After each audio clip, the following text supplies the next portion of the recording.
Mrs. Whisperific, and I want to apologize that it's been so long since my last video. I've just been really busy, and we went on vacation, and so here I am again.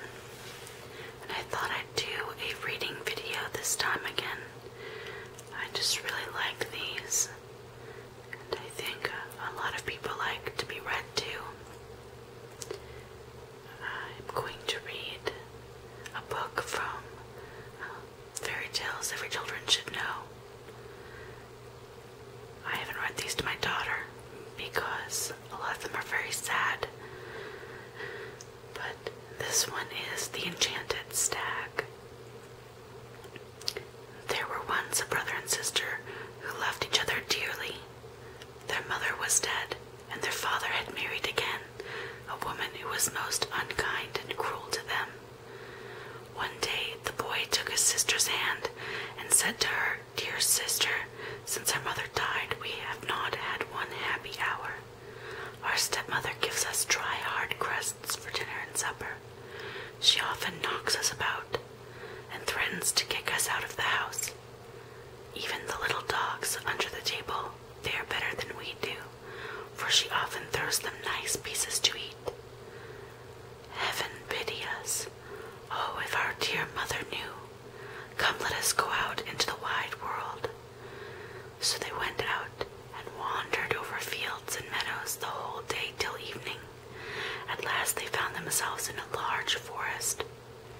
It began to rain, and the little sister said, "See, brother, heaven and our hearts weep together." At last, tired out with hunger and sorrow and the long journey, they crept into a hollow tree, laid themselves down, and slept till morning. When they awoke, the sun was high in the heavens and shone brightly into the hollow tree. So they left their place of shelter and wandered away in search of water. "Oh, I am so thirsty," said the boy. "If only we could find a brook or a stream." He stopped to listen and said, "Stay, I think I hear a running stream." So he took his sister by the hand, and they ran together to find it. Now the stepmother of these poor children was a wicked witch. She had seen the children go away, and, following them cautiously like a snake, had bewitched all the springs and streams in the forest. The pleasant trickling of a brook over the pebbles was heard by the children as they reached it, and the boy was just stooping to drink, when the sister heard in the babbling of the brook, "Whoever drinks of me, a tiger soon will be." Then she cried quickly, "Stay, brother, stay. Do not drink, or you will become a wild beast and tear me to pieces." Thirsty as he was, the brother conquered his desire to drink at her words, and said, "Dear sister, I will wait till we come to a spring." So they wandered farther, but as they approached, she heard in the bubbling spring the words, "Who drinks of me, a wolf will be." "Brother, I pray you, do not drink of this brook. You will be changed into a wolf and devour me." Again the brother denied himself and promised to wait, but he said, "At the next stream I must drink. Say what you will, my thirst is so great." Not far off ran a pretty streamlet, looking clear and bright, but here also in its murmuring waters the sister heard the words, "Who dares to drink of me, turned to a stag, will be." "Dear brother, do not drink," she began, but she was too late, for her brother had already knelt by the stream to drink, and as the first drop of water touched his lips he became a fawn. How the little sister wept over the enchanted brother, and the fawn wept also. He did not run away, but stayed close to her, and at last she said, "Stand still, dear fawn. Don't fear. I must take care of you, but I will never leave you." So she untied her little golden garter and fastened it around the neck of the fawn. Then she gathered some soft green rushes and braided them into a soft string, which she fastened to the fawn's golden collar, then led him away into the depths of the forest.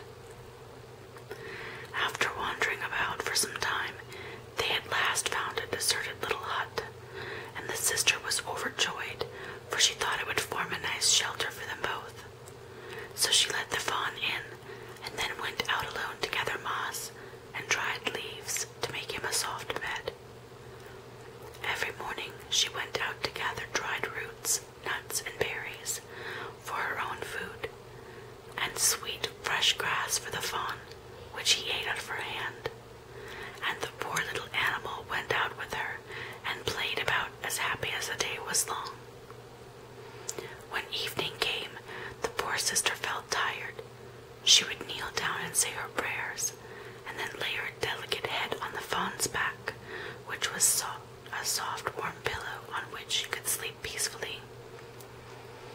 Had this dear brother only kept his proper form, how happy they would have been together. After they had been alone in the forest for some time, and the sister had grown a lovely maiden, and the fawn a large stag, a numerous hunting party came to the forest, and amongst them was King of the country. The sounding horn, the barking of the dogs, and the howl of the huntsman resounded through the forest, and were heard by the stag, who became eager to join his companions. "Oh dear," he said, "do let me go and see the hunt.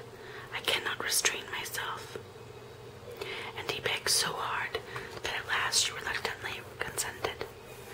"But remember," she said, "I must lock the cottage door against those huntsmen, so when you come back in the evening and knock, I shall not admit you unless you say, 'Dear little sister, let me in.'"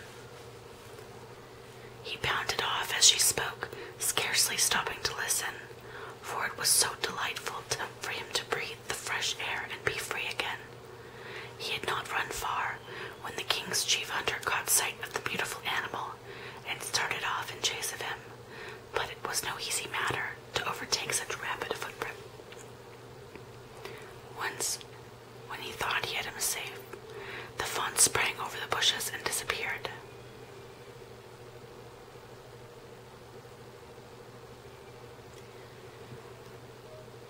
Okay, so that's all I'm going to read for right now. I'll read part 2 the next video.